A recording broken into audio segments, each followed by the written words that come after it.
Eusebia Naitore is an accomplished psychologist with 8 years of experience at the Retreat Rehabilitation Center. So she works at the Retreat Rehabilitation Center, and she has worked there for 8 years.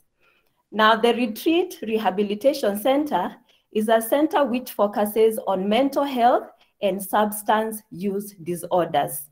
So for 8 years, she has worked with patients who have expressed issues with mental health and substance use disorders.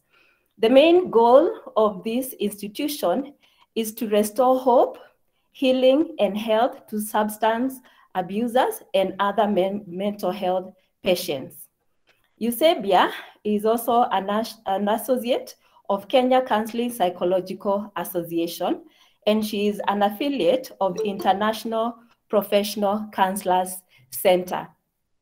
So we can say Eusebia has adequate knowledge or experience in this area, and she'll be able to guide us. The presentation is being shared. Okay, so Eusebia, this is your opportunity. You can start. Yes. To Dr. Rebecca Wabua, Dr. Andra Njenga, and all the participants in this webinar, good evening, everyone. Good evening. Good evening. I'm presenting a topic on rescuing pre-teenagers and teenagers from drug abuse, presentation part 1. Why we have decided to do this topic is because we are living in a very changed world where our children have started using drugs at a very high age, and we want to know some of the methodologies that we can use in order to help them. So I'll start with the introduction. And like you can see in the screen, in today's modern world, drug abuse is becoming a common challenge in our societies, families, and the schools. It is one of the problems confronting the Kenyan people, especially among the adolescents age. Adolescence is the period when young people undergo physical and psychological development, including the brain. So we are saying that substance use may affect the development of the child before the child reaches 18 years. Changes in the adolescent's brain give teenagers the tools to start building a personality identity. And therefore, teenagers' brains and bodies are developing at this stage between age 0 until 18 years. And we can see that their brains can easily be damaged by use of drugs. Using alcohol and other drugs doesn't really solve the problem in case our children are using drugs. And we are calling upon parents or significant others to seek consultation for early interventions or before it escalates. As we go along with our presentation, we'll get along with some of the terminologies, and it's important for us to understand these terminologies because sometimes we might getting to hear them, and we might not be able to differentiate what they mean. So, and drug is in a substance use that produces a psychoactive active effects when administered into the body, whether legal or illegal. Then drug use is administration of a drug with the aim of either gaining or avoiding a feeling. Then drug abuse is the misuse of or overuse of substance or using more than it is supposed to be. Then drug misuse is the use of a drug in large quantities that the dose prescribed by the doctor or using a drug for a different purpose than overprescribed.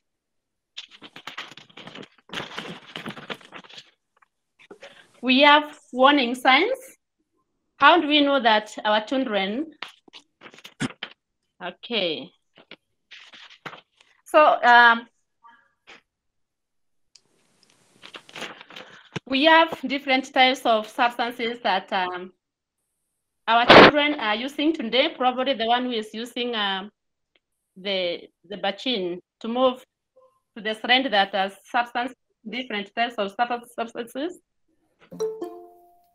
Types of substances We have drugs like marijuana or cannabis that our children are using today.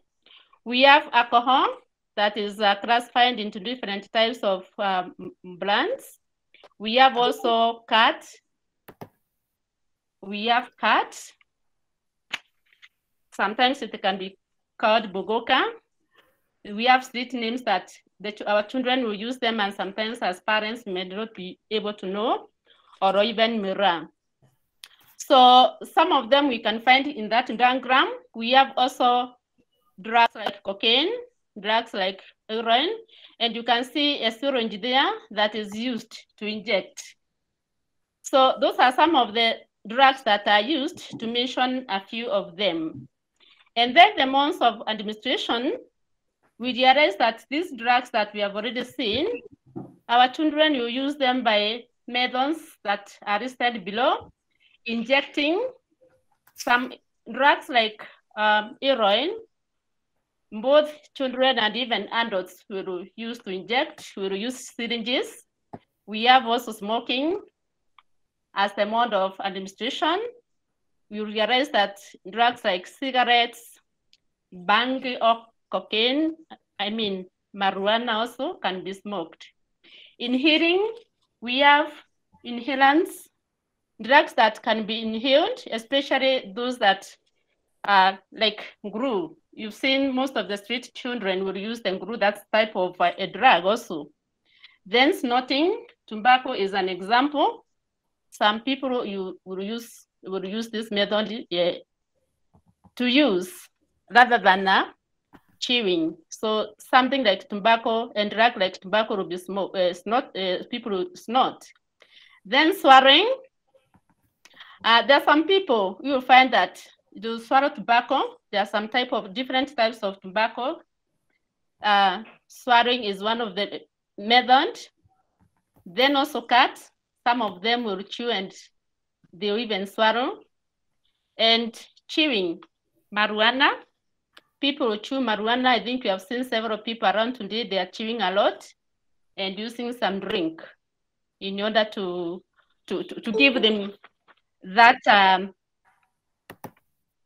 to motivate them in keeping on chewing. So those are some of the methods of administration or methods that are used in order to for use of the drugs. Then some of the falsehood that are used for our children. Sometimes they may say that they want to identify themselves with others, especially those who have issues to do with low self-esteem or to gain courage. Most of it, importantly, is the peer pressure. They want to feel what others are feeling, that kind of euphoria.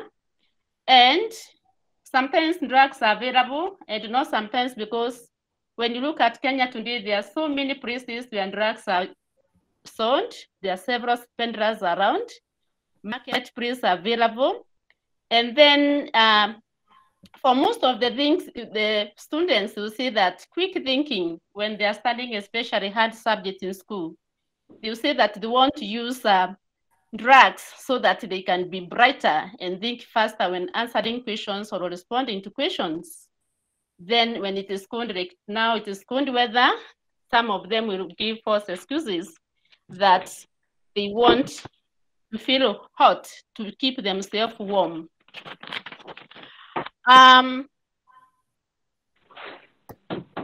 As parents or significant others, we need to understand some of the items that our teenagers or adolescents are using today, and we might not be able to understand what it is exactly. Sometimes our children will have needles and you wonder why the needles and they're not able to make clothes or do some other knitting things. Then you'll find some funny pipes, rolling papers, especially those that roast tobacco and marijuana, and some small plastic Ziploc bags. And that's why sometimes we are required as parents to at least inspect our bags, our children's bags. When they come back from school, what are they carrying? What is inside the books? So it's important for us to create a good relationship with our children to be able to do this kind of inspection. Then we have bottles of wine drops. And this can be used to mask branchial ties on related pupils. And sometimes you might find your child is frequently sick and ask medication, prescription drugs from the doctor. And all of a sudden you realize that the drugs are missing. So we want to question and ask ourselves, how have you taken the medication? Have you followed the doctor's prescriptions? So it's important for us to be following up our children so that we can be able to get along with them and to understand what steps are they taking with them, the types of items that they are using. Are they viable for them, or they are something that need to be disposed? Then we understand that generally those children or even adults that are using drugs or abusing drugs, there is high probability of incurring a certain mental illness. So we are saying that drug abuse can cause mental illnesses, and even vice versa, that even mental illnesses can cause what? Drug abuse. But today we are talking about drug abuse also. We can join with mental illness. So we can ask ourselves, why then, after using the drugs, somebody might even enter into mental illnesses? So one of the things that we realize within drug use, excessive use of drugs, children might start developing depression. This is part of a mental illness. And it is associated with criteria like being withdrawn from family members. The child comes home and you never see the child. The child will not eat. The child will start having poor physical general hygiene, and you start wondering what is wrong with the child.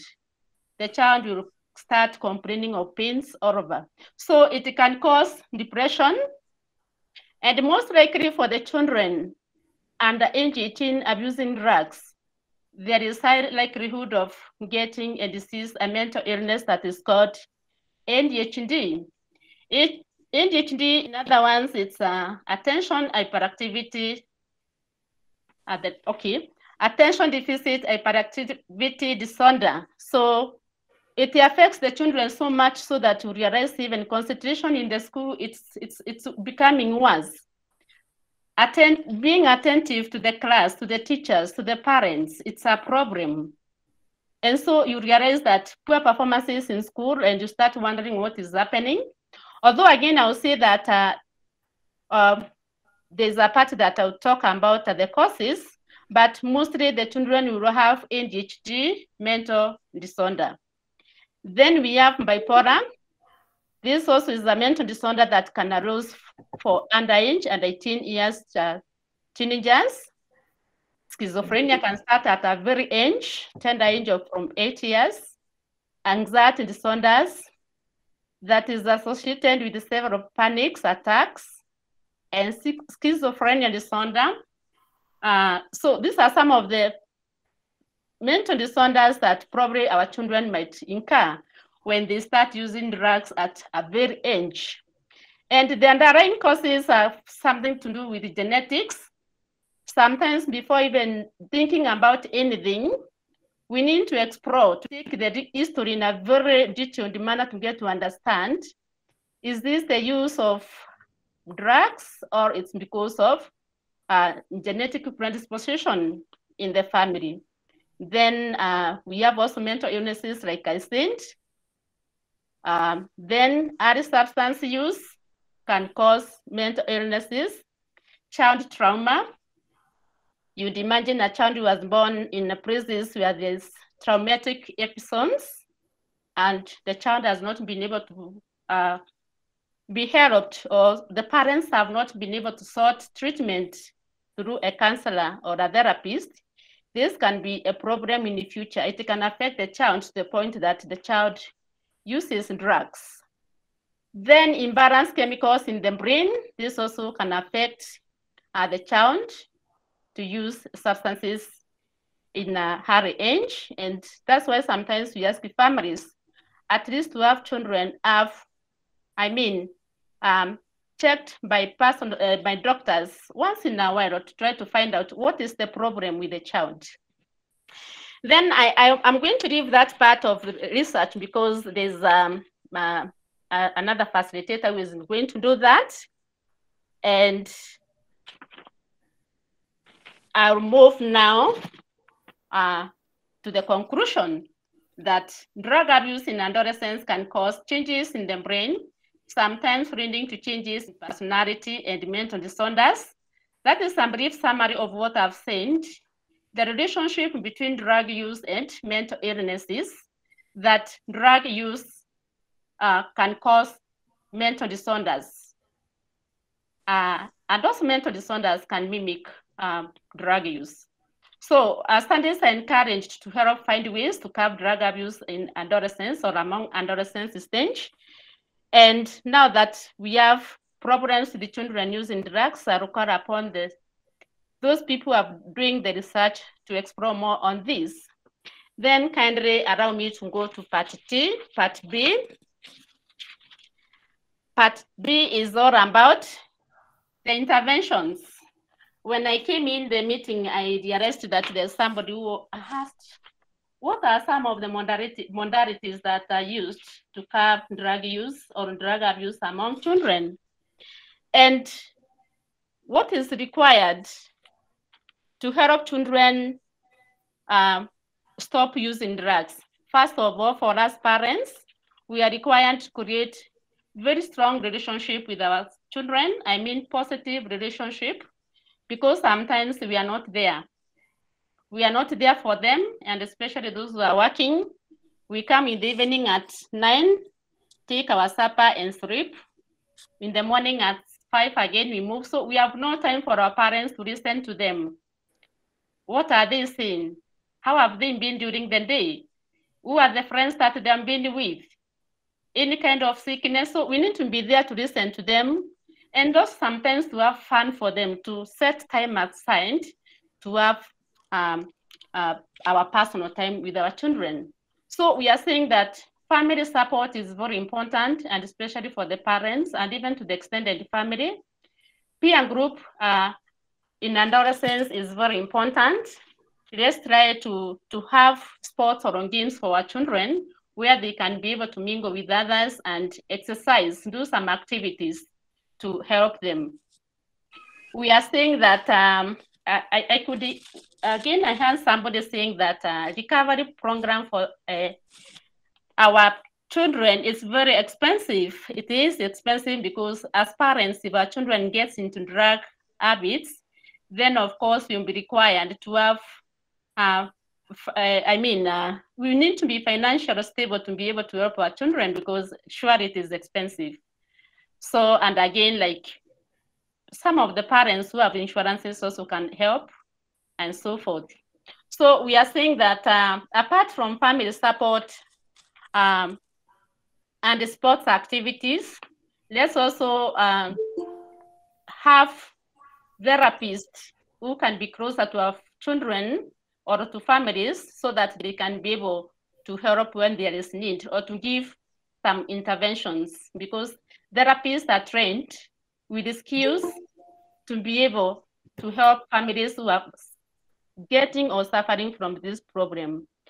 Therapists will use some of the theories like cognitive behavior therapy, and this one is going to help children who have distorted thoughts. It's going to help children who have distorted thoughts, or even who have difficulties in making decisions, or unable to master skills, or advanced critical thinking, or even children who are not able to set goals. So that is the importance of cognitive behavioral therapy that our therapists will do. And then also our therapists will be able to help understand on how to be emotionally mature by trying to help children understand their emotions and how to tame them. When it comes to children also, we normally do some of the children who are referred for screening, there are some screening that a therapist can do. We have brief therapy that a therapist would do to be able to help the child or the adolescents to explore the issues that are raising and how to work on them. Because in general in Kenya, I don't think there is any rehabilitation for the children below 18. And so rehabilitation will consider adult people from age 18 and above. So for us, mostly is to help the children using drugs at a very age to offer those kind of interventions. There is a very short assessment that can be done for a child who has come for a screening test, which is called the CAT. And so the therapist will be able to help the child be able to get in touch with the feelings. If the child has been able to acknowledge he or she is using drugs, to stop the drugs, then stop issues of anger, and then try to tame the peer pressure. Those friends that are using, how does the child stop them from getting along with them? So I think briefly that is what I can say. I know Mr. Andran has a lot to say, but if I've left anything behind, I think during the questions we are going to answer so that then we get to keep time. Thank you so much. Let me hand over to Dr. Rebecca. Wow, I can see Adrian has a challenge. So maybe Eusebia, you can be answering some of the questions that have already been asked in the chat. Yes. Okay, so one of them is, are you aware about institutions that offer further training in addiction prevention and management of, in prevention and management of drug abuse here in Kenya and abroad, specifically for prevention and management of drug abuse? Yes, that is one, Doc. Second. Okay, the other one, what are the effective methodologies of helping the youth who have been affected by drug use? Effective methodologies. What, from your experience, what would you recommend as the most effective methodologies? And the other one, I think you try to answer, but maybe you can answer it fully. There are 12 steps of Alcoholic Anonymous, which are very important in treatment of addiction to the youth and also adults, but are best applied in in-house rehabilitation centers, which are very costly. So the question is there a cheaper option? So maybe you can answer those three as we wait for Adrian to join us. Thank you so much, Dr. Rebecca. Allow me to start with the question one. Question one, institutions that offers addiction treatment and management. In Kenya, I think we have most importantly the two, and the one we have the Nakanda. Nakanda offers this training every year, and at the end of it, all the trainers are able to sit for exams. So this is a very important institution that people can focus on and probably can call and ask for further information. So there is always ongoing training every year. Number two, there is also the SAPTA that also offers this kind of training. So I would like to refer those members who feel to join the training. They can benefit from these two trainings. Second question, effective methodologies that we need to offer to the young people so that they may not get into drug use in our society today. One of the effective method I would consider is keeping our young people active.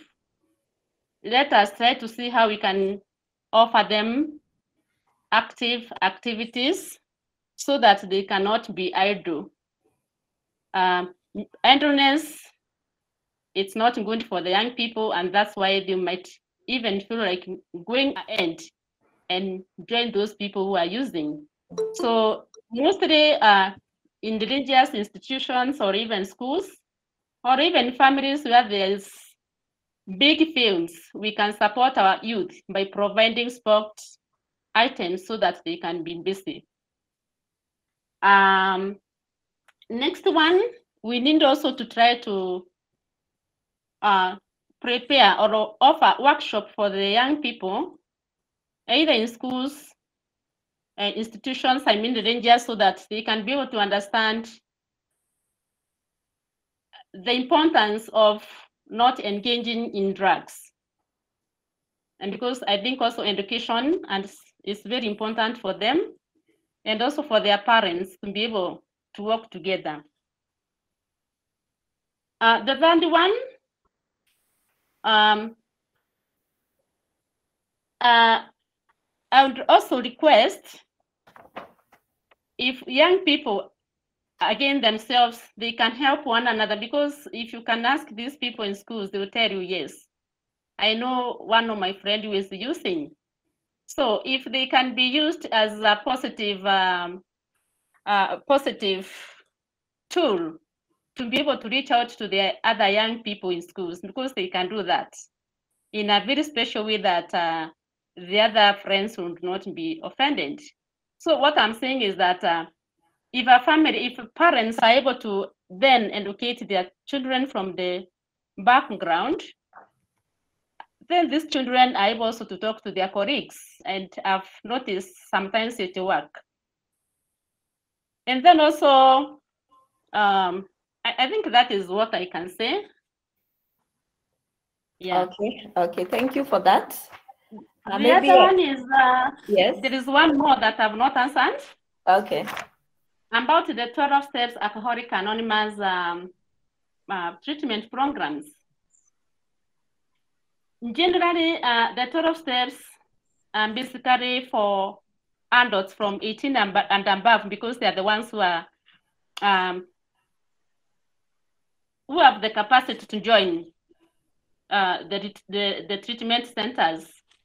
And so I can say that there are some other meetings outside the treatment centers that probably the parents can benefit from them. Especially there is a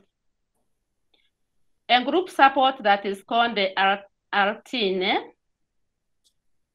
and it is in Kenya. I think it is in one of the places around the Nairobi area. So this is a group support that includes the parents, and generally they are asked to go with their children so that the children can listen there what is being taught. So it is an open meeting for both parents and children. But these other sort of Alcoholics Anonymous meetings, you can find them severally within different places within Nairobi, and mostly in churches. So from Monday to Saturday, there is a meeting somewhere. So, and these meetings are not very expensive for those people who are not able to attend treatment centers, because as we are saying, it's expensive.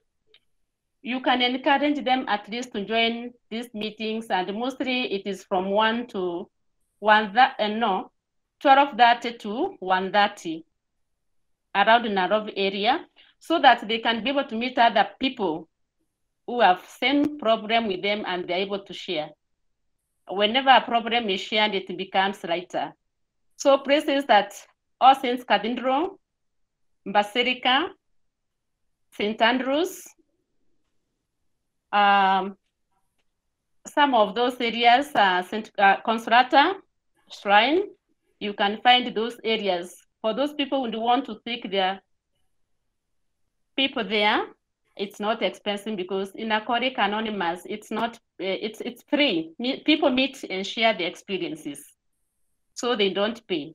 But Alcoholic Anonymous meetings is very different from the rehabilitation centers. Rehabilitation centers, people will do the payment for the treatment. Alcoholic Anonymous meeting supports, then that one, those are free. I think I've answered the questions, Dr. Wambua. Yes, thank you for that. I think you have answered quite well. Maybe I have a number of questions that you can help us in answering. At what point would you recommend a parent to take a child to be checked whether they actually abuse drugs? Maybe a parent suspects that the child is abusing drugs. So at what point should the parent be actually be worried and actually take the child for testing to confirm that actually the child is abusing drugs? Thank you for that question, Dr. Rebecca. One of the point consideration that we would consider is, especially if you see your child has been so bright in school, the child has been performing so well, but all of a sudden, the child doesn't perform well. The aspect of truancy. And then also refusing to go to school. Why does the child refuse to go to school for no apparent reason? So those are two.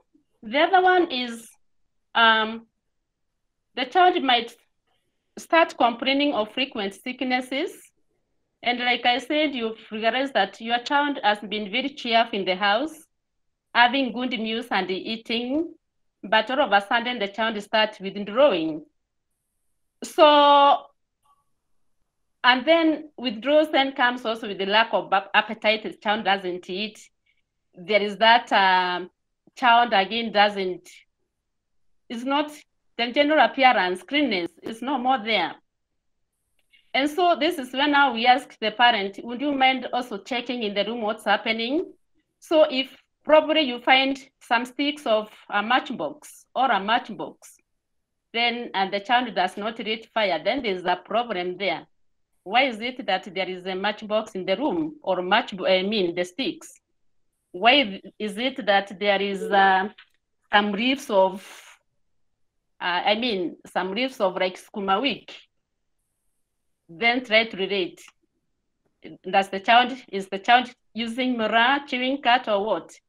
Again, I said check with syringes.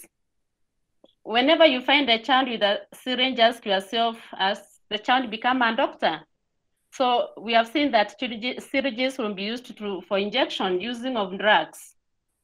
So some are those that we need to check and see. And then also having drugs that the child is not sick and there are several drugs in the room. What are they for? So we want to have some inquiries even from a person outside the family. Or probably the child has been prescribed some medication by the doctor, but all of a sudden within 2 days, the child has consumed all the drugs that were supposed to go for 5 or 10 days. So there might be a problem with the child. I think that is what I can say. All right, thank you. I think we can also, somebody from the audience, we are free to raise up our hands and ask any further question or areas of clarification. Ronald Gooda said, thank you for the good responses to the first 3 questions. The teachers at school should be mentors and role models. They should organize activities to keep children busy and conduct guiding and counseling sessions to the youth. So that is a comment from Gooda. I can see Nicholas Kimtai has raised his hand. So Nicholas? Okay, good evening all. I would like to agree with our psychologist to present an Aitori that idle mind is the devil's work. And therefore, as teachers and stakeholders, we have to keep these students maybe positive articles to read. They should be busy assigning them several assignments.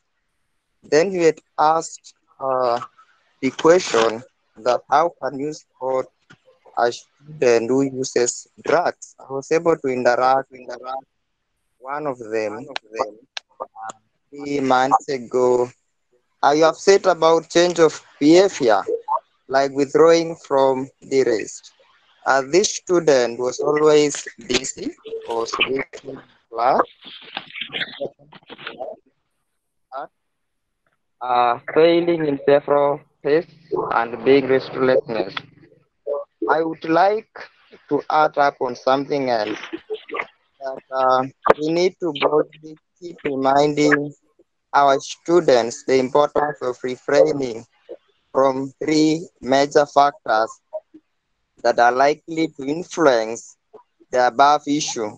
These are people telling them to avoid uh, these people that maybe they can influence them to use drugs. And again, they have to avoid things like accessories that hold maybe cigarettes and, of course, the places that maybe it can trigger their minds to use this drug. That is all I have. Okay, thank you for that addition. Thank you for that. Any other person who wants to make a comment? Beth Wakabi says a feeling of being useless leads to drugs. Giving responsibility and acknowledging, complimenting them helps. They need to feel valued and loved. Yeah, that is important. Thank you for that, Beth. Francis, Reverend, you want to say something? Yeah, it's a general comment, Dr. Rebecca. This is a very good presentation by Eusebius. And in every presentation or research, we ask, what is the objective? And so one of the objectives, of course, the presenters focus so much on symptoms and mitigations, but I'm very sure that one of the objectives that might be missing is looking at how the society has failed to plan for this energetic age category. Now, when I say the society has failed, is that when we look at the development plan, they do not factor to underrate how to engage the young people in providing sufficient recreation facilities. So when estates are developing, residential areas are developing, just look around where you live and tell me whether there's a playground that has been left for these energetic young people. Look around at also facilities, for example, that help to nurture this energy and develop talent and tap them at their early age. They are not there. Some of those which are available are very, very expensive, and therefore most families will not be able to afford. Maybe taking their young children maybe after school for swimming training, maybe sport training, athletic training.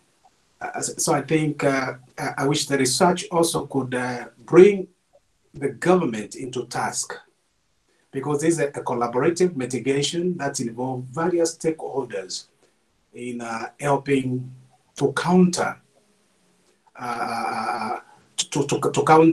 counter the energy that the young people are using for drugs. So if there's no way of nurturing, making use of this energy, then you find themselves, of course, definitely what they use is the available resources like gadgets, phone, televisions. So idleness, leads them to drug abuse and misuse of substance. So I'm asking if this could also be looked so that the government can be brought on task so that various development partners who are involved in development could really be thinking about the future generation for our young people. I live where I live at the moment because I'm trying to compare, though I know it's very difficult, but I live where we live. It's a small estate, but from every estate, there are like almost like maybe 1,000 houses or less than that. Then there is a playground, which actually is maintained by charity organization. People don't pay. Families take their children for playground. Then you move maybe like another 3 to 5 kilometers, you have another park, you have another facility that helps people to go and relax. It helps to boost the health of the people. So when I compare where I lived, of course, most of our estates, very unplanned strategies in development. So leaving the young people quite vulnerable, not only on drugs, but also on crime, increase of crime. So that's just a collective observation that the researchers, the presenters really could factor and bring out something that challenges, that bring the government into task. Thank you. Okay, thank you. Thank you for those very worthwhile observations. Yes, the stakeholders, the government should actually be taken to task, especially in the provision of facilities for our young ones. When you look at, maybe some of us may not know where you are and they're wondering which estate is that in Kenya. Oh, okay. So, I relocated here 2018 through a program by the British Methodist Church. So I came here. I live in Northampton. I'm in my first appointment actually, and I work within a multi-faith center within University of Northampton, just like University of Nairobi. So they all use OUN. University of Northampton. So sometimes I get confused because that's why I studied University of Nairobi. So I get confused when using those abbreviations.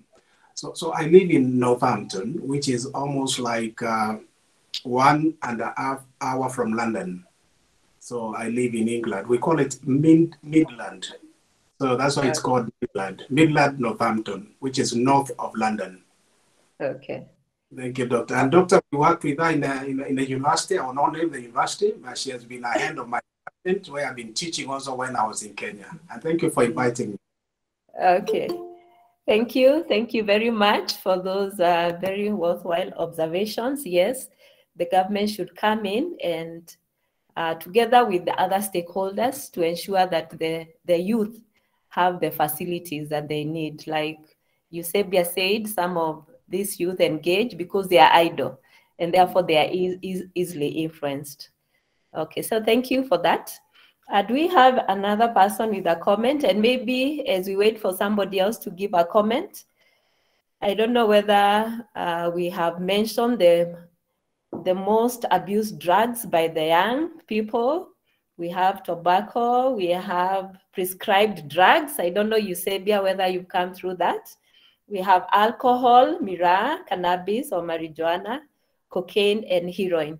So from your experience, Eusebia, which is the most abused drug among the patients that you have worked with? And apart from that, which is one of the cases that you dealt with that you felt surely people should not be taking drugs? And which case maybe present your success story in your experience as a psychologist in a rehabilitation center? Dr. Rebecca, if I may add to your question, maybe not only which is the most abused drug, but also which is the drug that you feel has the greatest negative impact?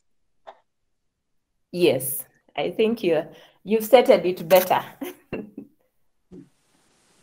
Yes, no, you said, in addition to your question, actually, you addressed which is the most abused, but I kind of also want to know, yeah. Yes.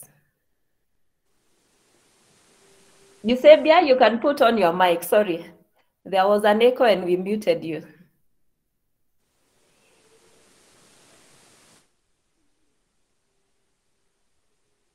Eusebia?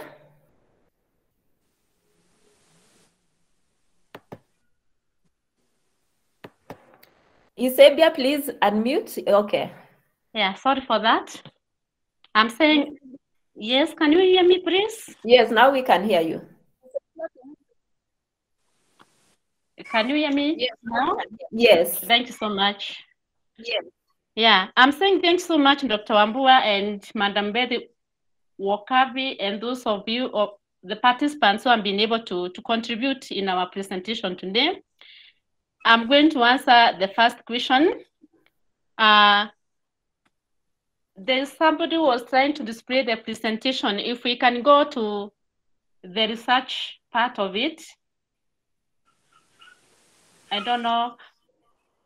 Is that according to the study that was done by the Nakanda 2012, the study shows that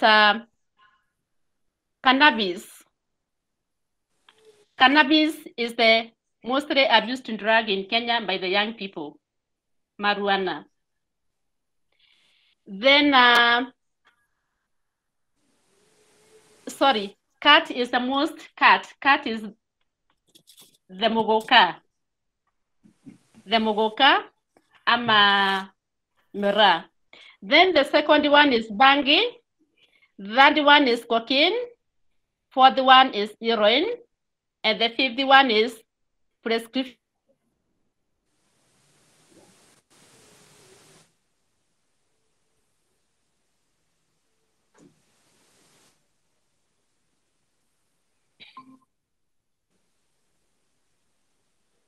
Sorry for that. Can you hear me, all of you? We lost you at some point, but now we can hear you. So I'm just wondering whether I can repeat this. You had listed them up to like number 4 before we lost you. Hello. Yeah, we can hear you. Yeah.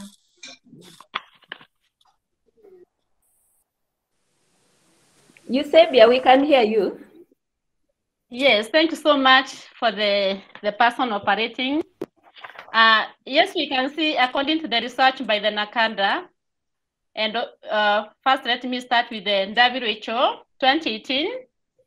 For them, they found that cannabis dependence was the most drug abused. And then down there,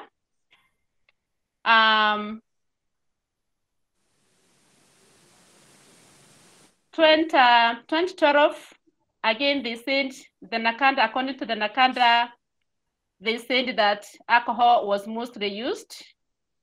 Then the similar study still demonstrates that in 2012, cannabis was the most drug used. So you can see it changes according to the study. But currently, going with the WHO, cannabis is the most drug that is used even in Kenya. The second question, cases which I thought people should not, cases that I've dealt with that people should not use drugs. Like I mentioned of mental illnesses, when a child below 18 years starts using drugs, definitely remember that the child from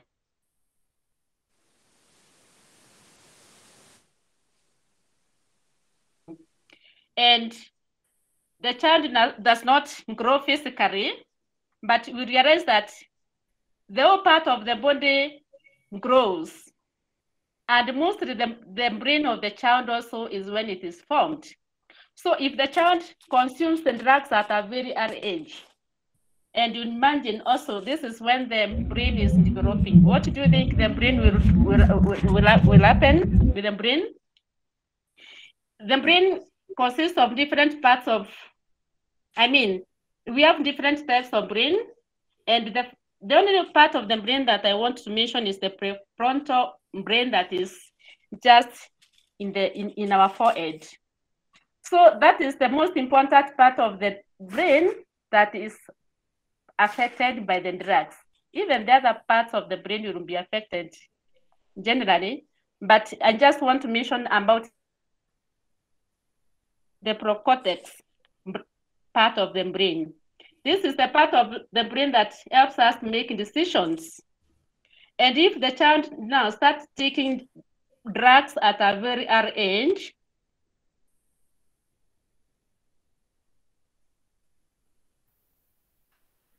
child grows to be an adult. His or her behaviors will resemble those ones of the child because the brain stopped growing at a very early age. So that is the most part I would ask parents, kindly let's follow our children so that they don't use drugs at a very early age.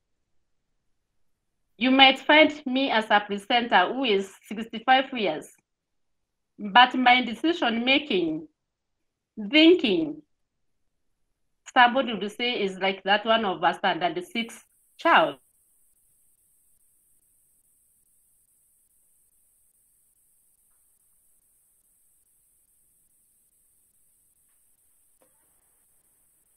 Eusebia, we have lost you.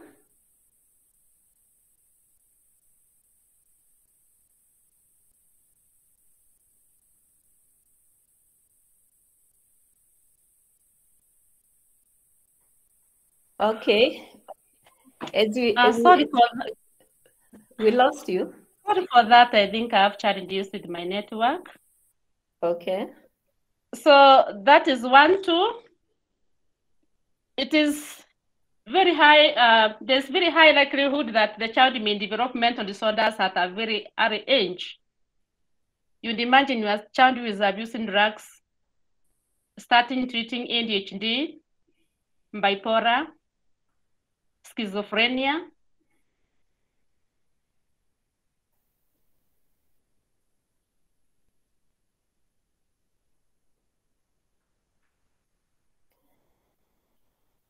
I think Eusebia has a challenge with network. As she comes back, we have Gooda, who is saying abuse of prescription drugs has become a more serious problem than most street drugs, painkillers, tranquilizers, antidepressants, sleeping pills, and so on. Now, Gooda also says in counties like Malindi, Mombasa, it's common to find youths in groups of 7 to 10 spending the whole day chewing mogoka. The same case in the slums of Nairobi like Kibera, Mukuru, Korogosho, Kawangware, Mathare, Kariobangi, and Kiambu. Have we lost Eusebia?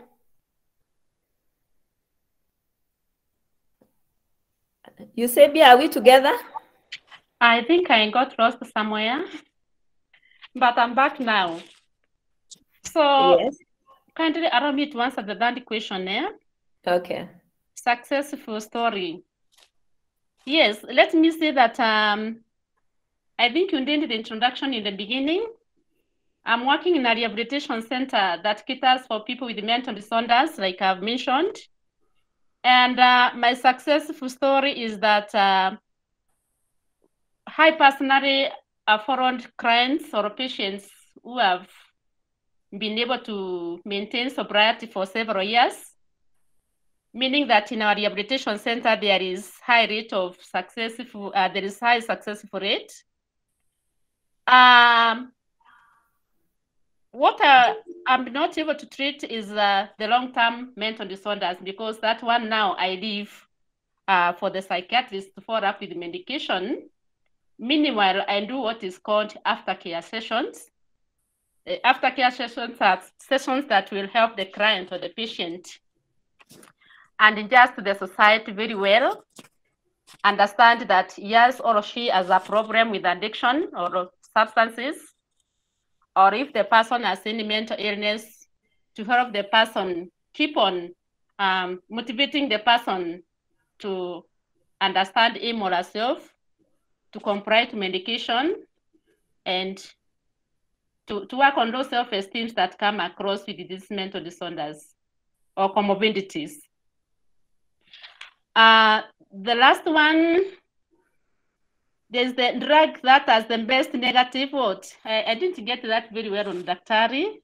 The one that has the worst effect on a person. Is there one that you can say, this one is very dangerous?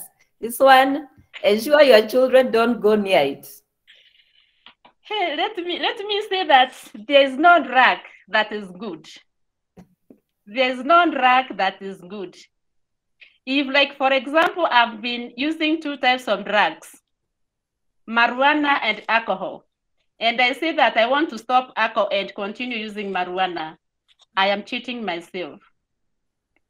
So what we normally, or I will tell the person is stop everything.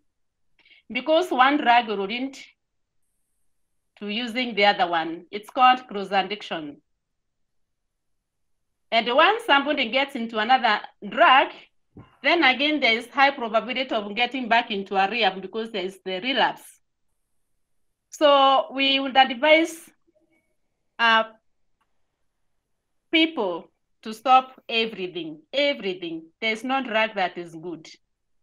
And there is no, there is no trying. I can try after 10 years or after 5 years.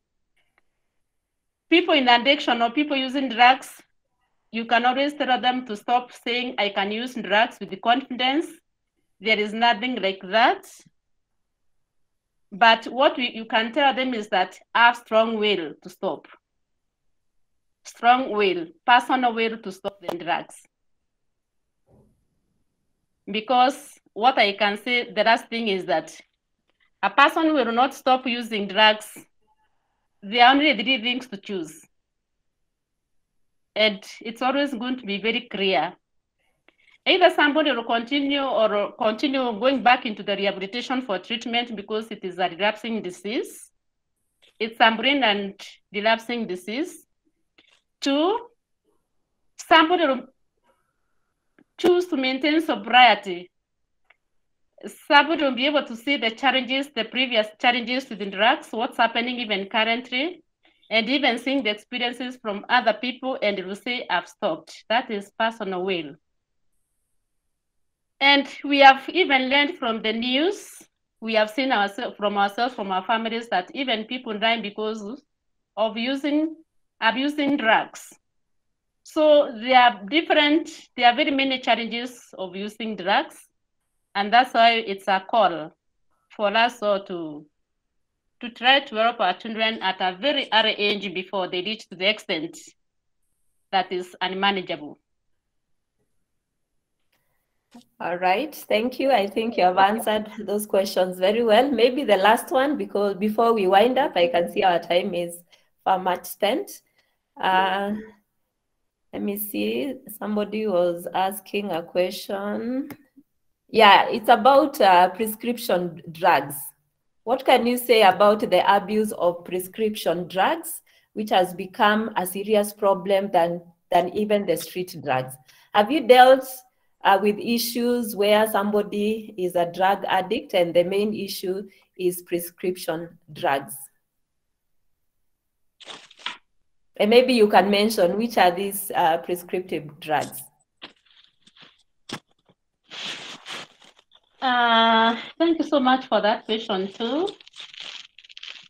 Yes, like I said, when I was mentioning some of the drugs that are used, I think you could see some pills there, but so yes, even prescription drugs can be abused, and prescription drugs also can lead to addiction. That's to the extent that somebody can be taken to a treatment center, and that one is managed. And again, also you might find somebody who is using substance use and also prescriptions. So we are able to deal with that. But for the adolescents, I've not come across an adolescent who is using both prescriptions and prescriptions and these other drugs, but for the adults, yes. I'm just wondering whether we have any doctor here who can tell us or who can share with us some of the drugs that are used, or if Mr. Andran is around, probably he can help us answer this question. I think Adrian has had serious challenges because we had a session with him yesterday and the presentation was okay because we had a dry run. I don't know what has happened today. But Gooda is saying some of the prescription drugs that are abused are painkillers, tranquilizers, antidepressants, and sleeping pills. So he has mentioned. But finally, as we conclude, and we are discussing maybe a way forward because we'd like to come out with hope for our teens and our preteens. Okay. Now, we are saying that drugs have got serious effects, especially on the health of the children or the people who are abusing the drugs. They affect the mental health and so on. But we have seen maybe in social media, people saying that they were addicted, they went to a rehab, and that they have totally healed. And we see they even start charitable organizations campaigning against drugs. So after one has gotten addicted to drugs and they go through rehab, can they totally be well so that they go back to their normal duties? What would you say about this? What I would say is that one thing we need to know is that addiction is a disease. It's a brain disease, it's a relapsing disease. It's not curable, but can be managed. What we are saying is that somebody who has passed through a treatment center, this is not a curable disease. It is an ongoing recovery. But we are saying that there are those people who have chosen to stop using these drugs. And they have shown that self-will, that each day they have to live one day at a time. So these people have very high chances of doing better in their life and coming up with the projects. These are the people who have understood what the concept of addiction and its repercussions. So addiction is a journey. It is a journey that a person who has already been addicted has to live one day at a time. When I'm teaching my grandmother and she doesn't understand what is addiction is, and we are seated there using our local language, I will tell my grandmother that addiction is like a chronic disease. It's like a cancer. Cancer does not heal. It's like people with asthmatic issues. They will live taking medications for them to be well. It's like people who are taking ARVs. That is, in general, that's how I'm saying, so that we cannot get what addiction is. It's not curable, but can be managed. Okay, I can see there is a question here, which is also very important. For holistic healing and restoration of a drug addict, is usage of biblical principles a norm? And this question is also related to my question about the 12 steps of Alcoholics Anonymous, because I had some time to go through the 12 steps.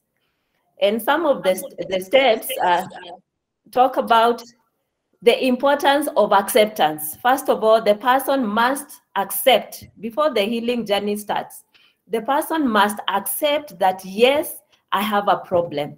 Yes, I'm a drug addict. Yes, my situation is, I'm not able to manage my situation right now.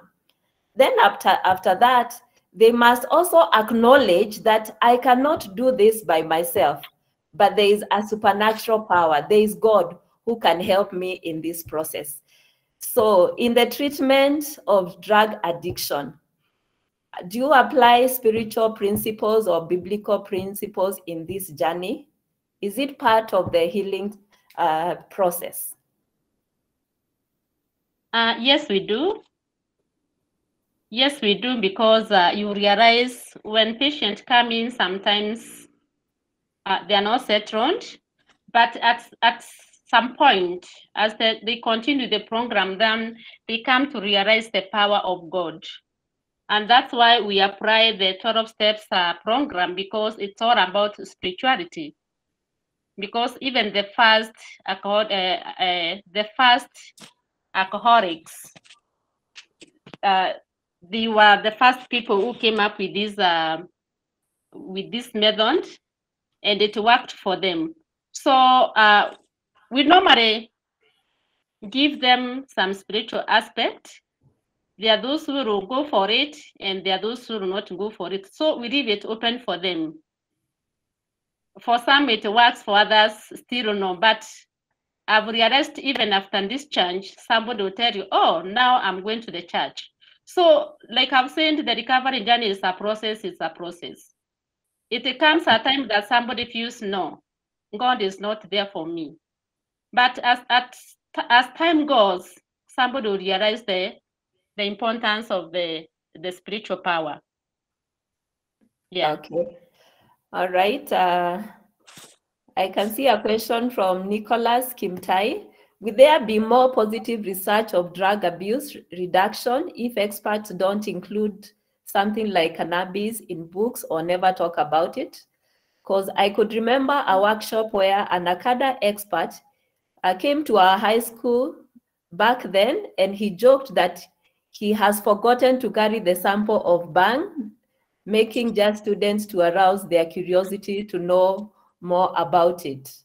Okay, so response. So I don't know whether you have understood that question. I've understood that question, but I probably feel it goes to Mr. Andran, who is not with us here. Okay, yeah, NACADA. Yeah. Okay. So I don't know whether we have another question. Anybody who wants to raise an issue? Anybody who has a question? I can see it's 9:11. So we thank you so much, Eusebia, for even availing yourself. We are sorry that in the beginning there was almost a challenge, but you were able to overcome. So audience, we are so grateful. Dr. Abu, I've sent one in your chat. Maybe you could ask it. You sent one? Yeah.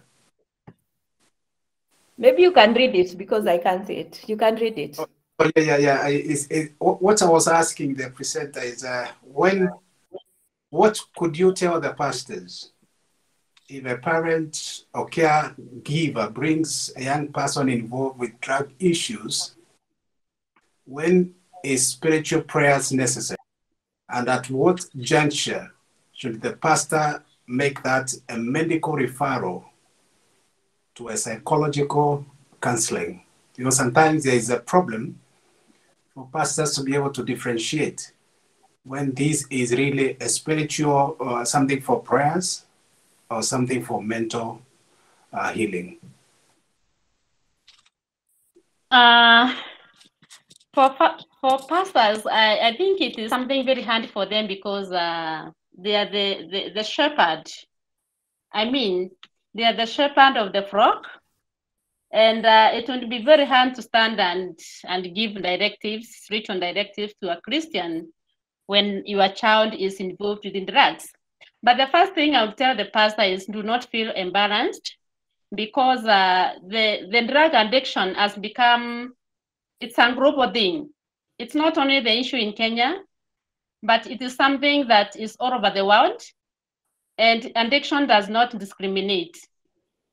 Remember, it doesn't discriminate. It can move to anybody's house, a prominent person. So do not feel discouraged. Once a person gets a challenge like that, just consult a therapist or even a psychiatrist, and they will give you the way forward. Do you think Eusebius, is necessary to look at that question maybe when you're alone reflect on it, and maybe within your research, maybe capture, because sometimes at the end of the day, sometimes these young people with drugs end up being spiritual abused. So I would like you to look at spiritual abuse when prayer is involved. When should one really decide it's prayer and it's not prayer? So I think maybe your presentation could also look at that, maybe keenly, maybe talk to Dr. Rebecca and see how you can integrate it in your presentation. Yeah, I think what Reverend, you are asking, if a parent brings a child to the pastor and the parent says this child is addicted to drugs, so the first thing is you cast off the demon in the name of Jesus. I think that's what you're saying. Yeah. So I think you're asking beyond that, and the doctor refer this child for treatment. I think that's what you're saying. That as pastors, we should also look at the other side, that this is a medical situation and needs to be addressed medically. So thank you, Francis, for that. Now I see Ndiwa, and Ndiwa says, what happens to those students who come from the society where alcohol is not treated as a drug and they use it just like most of us use soda and tea? So apart from alcohol, we also come from societies, and I may not mention them, where, like a friend of mine told me, when he goes home, the first thing he is given by the father is that he is welcomed with the best mirror. That is in their culture. So what happens if alcohol is taken just like any other thing? It's just like soda, and mirror is just taken like any other thing in the society. So what happens? And as you do this, I would also want you to link with the causes of abuse, especially the abuse of drugs, especially in families. Because I was speaking to some boys, and after speaking to them, one of the boys asked me, Mwalimu, how do I tell my parents to stop abusing drugs? So these are real questions. What would you say about that? Thank you for that question, Dr. Wambua. I know in African, when you look at the African context, there are some rituals that cannot be done without some of these substances. And like doctor is saying is, what do we need to do about this? For me, I would say that now, since that we have known that even alcohol is a problem, mirror is a problem, and it's part of the cash crop today. The only important thing I think now we can do, understanding our cultural background, is to liaise with the teachers, churches, and let us bring this into awareness, because we can't do alone. It is there. Our parents are using, and some of the professionals, and we have children. What do we need to do? I think it's the hard time now, like somebody said, we need to call upon education awareness on drug abuse in schools, Sunday schools, everywhere. All right, thank you. I can see Ags Imek saying prevention is better than cure, and that is very important, and I think that's why we are discussing this. We talk about the effects. We have seen the effects are serious.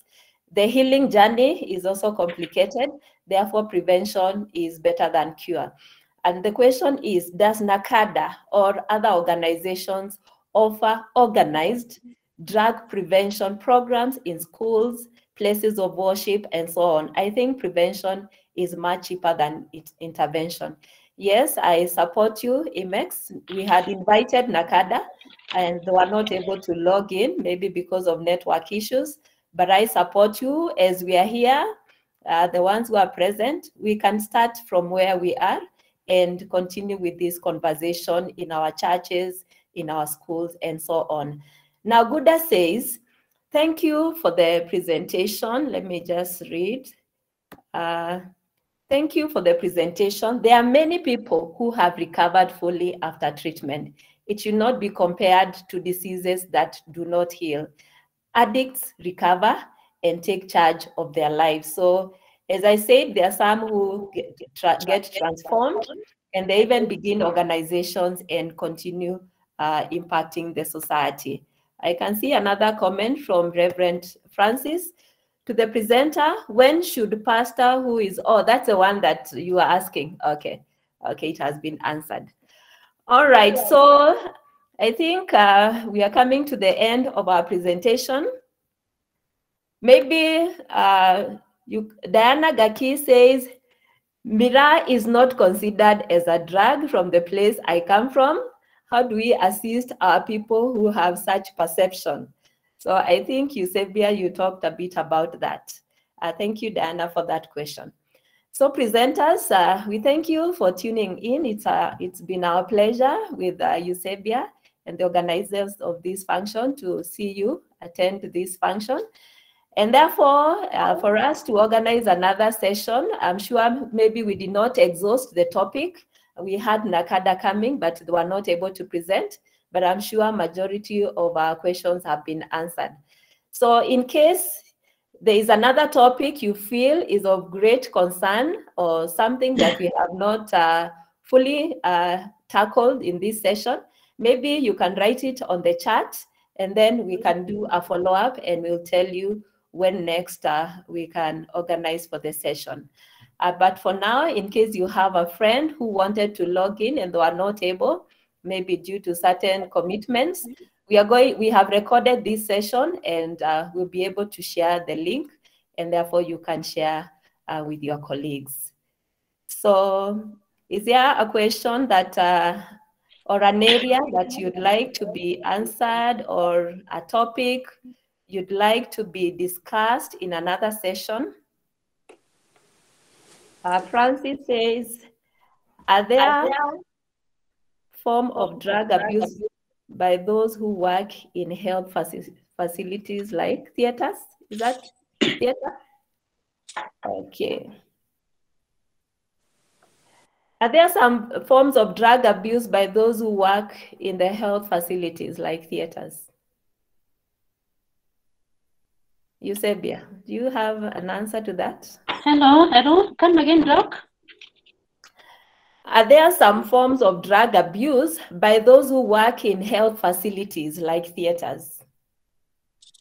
Doc, I might not be able to answer that question now because I'm not working in the area of the operations there. Okay, all right. Yeah, thank you. Probably we can seek for further clarification from anybody in the group. Okay. Within the, yeah. All right. Okay, so I think maybe that we can discuss later as we continue with this conversation. So with that, I thank you for tuning in. And maybe I can see Diana. Diana, I work with Diana. Maybe she can close this meeting with a word of prayer. Diana?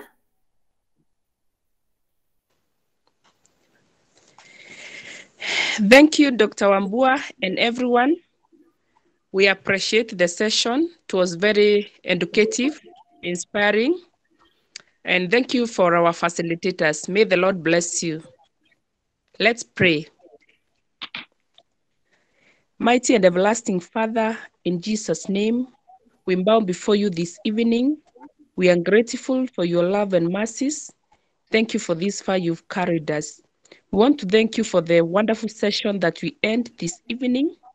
Thank you, my Father, that we've been able to learn a lot of things concerning our young people and drug abuse, my Father. This evening, we pray that you may remember our young people in a very special way, that even as we raise them, as we bring them up, dear Lord, you may help us to bring them in the ways of the Lord. Help us to be sensitive, that we can be able to know and detect when our children are going astray, my Father. We acknowledge without you, we cannot be able to know, we cannot be able to to assist them, but we commit them before your able hands, that you may help us, my Father, not to lean on our own understanding, but to lean on your understanding, my Father and my Redeemer. Tonight, we thank you for our facilitators. Thank you for using them in a very special way. We pray that you may bless them and expand them in the mighty name of Jesus. As we part ways this evening, we pray that you will cover us with your blood, that my Father and my God, that which you've learned today, it's going to have impact in our lives, that Jehovah, we may bring up the generation that you want. In the name of Jesus, we pray and give thanks. Amen. Amen. God bless you. Amen. God bless you.